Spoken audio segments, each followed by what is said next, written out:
Oh well, I can see how my days will be gone playing this game. No pun intended.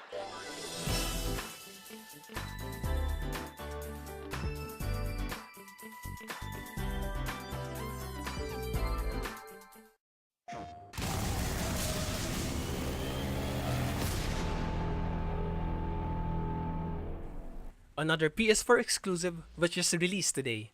And man, Sony has again slayed their competitors, although not that there's so many of them. Mr. Dukes, you know what to do. Aye, aye, sir. That's gonna bring them all down on me. Days Gone is an open-world survivor horror game set in another post-apocalyptic world. After the spread of a global pandemic that turned not just humanity, but all living beings into zombie-like creatures. We've encountered this kind of background for countless of times this past few decades, but hey, not that we're complaining, it is a solid preset which easily transitions to great tales of tragedy and hope after the apocalypse. Remember when our homes and our towns turned into graveyards? I won't tell much about the story here to avoid spoilers, but by its own right, the story is intriguing and good. Not The Last of Us good, but it is good to keep your interest for hours long.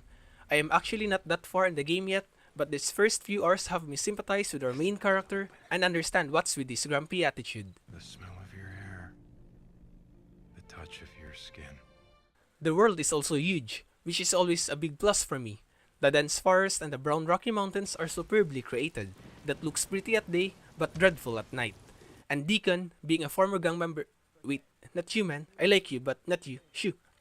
Deacon, being a former gang member, owns a bike, which we use to traverse this huge world with style.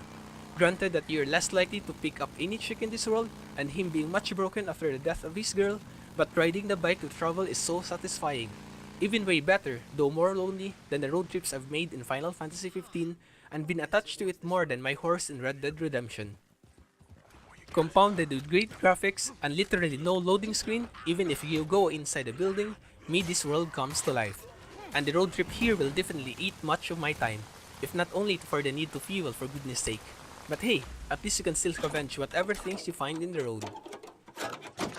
The one thing this game don't really excel much is the actual gameplay. Please don't hate me, I am no way saying it's bad, but it's just have this generic gameplay like many other games in the past, and there is nothing sort of memorable feel to it.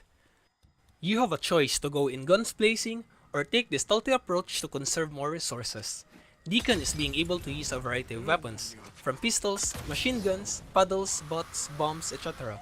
You can all access these items through a survival wheel on the fly that slows down time when open, since, you know, the adrenaline makes your brain run so fast that you are able to select that weapon or item to use in a split second in real world time, or at least that's how I usually think about it.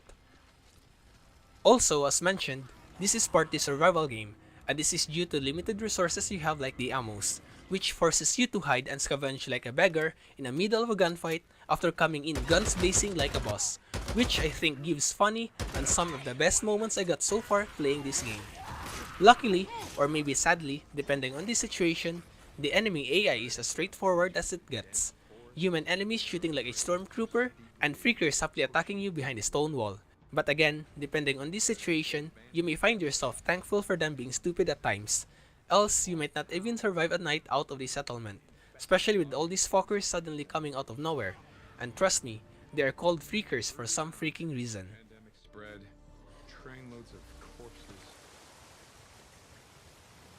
The Days Gone is yet again another great PS4 exclusive, without any microtransactions and on live services that seems to plague these latest AAA installments. The big beautiful open world will take much of your time, and will find yourself playing more, just riding in this post-apocalyptic wilderness even after the end of the main story. Though there is nothing memorable on the gameplay itself, but coupled with the survival elements makes it fun by its own right. I will continue to play this game for a straight 24 hours and will give another review after, but so far with all things I am seeing, this game is something great.